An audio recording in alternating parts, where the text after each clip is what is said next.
Je suis Sylvia Morard, neurochirurgien à l'hôpital de Bicêtre et notamment neurochirurgien référent dans le centre maladies rares, coordonnateur CMAVEM de l'hôpital de Bicêtre, Assistance publique hôpitaux de Paris, qui prend en charge sur le plan national les maladies rares, chiarie, syringomyélie et certaines malformations médulaires et vertébrales rares. La syringomyélie est bien sûr une maladie rare que nous prenons en charge, qui se caractérise par la création d'une cavité liquidienne intramédulaire,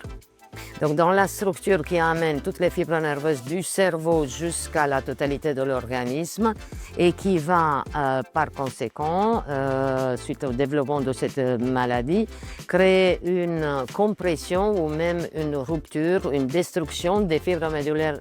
des fibres nerveuses situées au niveau de la moelle épinière, ayant comme conséquence des divers symptômes et notamment chez certains malades, pas tous, un déficit moteur des membres inférieurs ou des 4 membres, ça dépend de la localisation de cette cavité.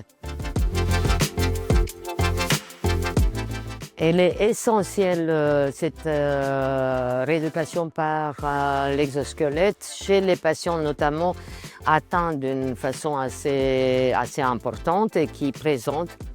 des déficits moteurs parfois totalement complets, donc ils sont, pour être clairs et vulgarisés, en fauteuil roulant, qui ne peuvent plus utiliser leurs membres inférieurs par exemple, et qui grâce à cette rééducation par exosquelette vont retrouver une position debout, une verticalisation, une marche physiologique et certaines autres conséquences que nous allons voir dans les questions suivantes. En étudiant l'impact de l'utilisation intensive de rééducation par l'exosquelette sur la douleur neuropathique. La douleur neuropathique qui est caractéristique à certaines maladies neurologiques. Nous avons aussi des critères secondaires comme l'impact de cette utilisation intensive de l'exosquelette sur la qualité de vie, sur les articulations, sur la densité osseuse, sur le transit intestinal, sur les douleurs articulaires mécaniques qui sont la conséquence de cette position immobilisée dans le fauteuil roulant. Les principaux défis ont été logistiques, d'inclusion des patients, les problèmes de transport qui étaient assez chers, de l'installation et le coût de l'installation de l'exosquelette dans ce centre que vous voyez derrière moi qui s'appelle le centre Station Debout, qui est un centre de recherche en collaboration de notre centre CMAVEM avec l'Institut de la moelle de recherche sur la moelle épinière l'IRM. Nous avons réussi à mettre en place et à continuer cette étude grâce à l'aide de la Fondation Matmut. Nous avons constaté au cours de cette étude qui s'appelle Syrinx Exo une certaine amélioration des douleurs neuropathiques, une amélioration des douleurs mécaniques articulaires, une amélioration du transit intestinal, une amélioration de la posture et une amélioration des fonctionnalités des muscles restant fonctionnels normalement au niveau du tronc et les étages supérieurs. Notamment une amélioration du bien-être et de la qualité de vie de ces patients qui avant étaient immobilisés dans un fauteuil roulant et là ils se retrouvent verticalisés à marcher comme tout le monde. Les critères que nous avons choisis pour mettre en place cette étude ont été adultes, pas d'enfants, donc entre 18 et 80 ans, porteurs d'une syringomyélie bien sûr, porteurs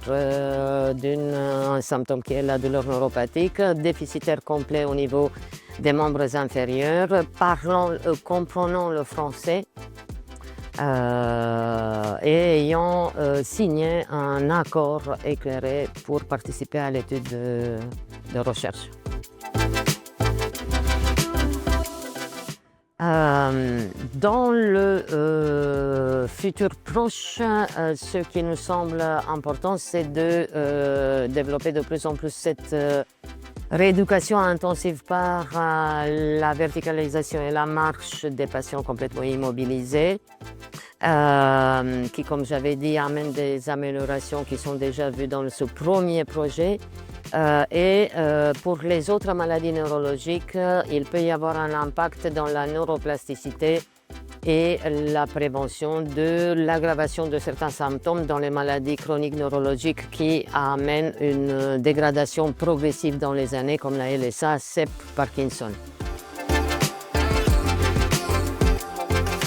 Aux patients, le message est celui d'essayer de se diriger vers des centres qui possèdent cette nouvelle technologie, l'exosquelette, quel qu'il soit, que ce soit celui que nous avons utilisé, la Talente créée par la société Wondercraft ou un autre, il y en a d'autres aussi. Il y a de plus en plus des centres de rééducation et des hôpitaux qui possèdent maintenant l'exosquelette. Ça va augmenter leur qualité de vie, ça va augmenter, ça va avoir des répercussions positives que j'ai déjà énumérées tout à l'heure. Et même l'amélioration de la qualité de vie et de leur morale va avoir un impact sur les douleurs neuropathiques et des symptômes comme la spasticité, etc. Pour les professionnels de santé, je souhaite que tous les professionnels, que ce soit les médecins traitants ou autres, je suis sûre que les neurologues, neurochirurgiens connaissent déjà ces nouveaux dispositifs extrêmement modernes et qu'ils le dirigent de plus en plus et que tout le monde essaie de participer et faire des projets de recherche pour le futur de ces patients. La Fondation Mahmoud Paul Bento a contribué d'une façon extrêmement importante car grâce à leur financement et le soutien de la Fondation Mahmoud, nous avons pu mettre en route et réussir à avancer dans ce projet et arriver à une finalisation qui est très proche. Et nous remercions beaucoup l'implication et l'argent qui a été investi dans ce projet de recherche.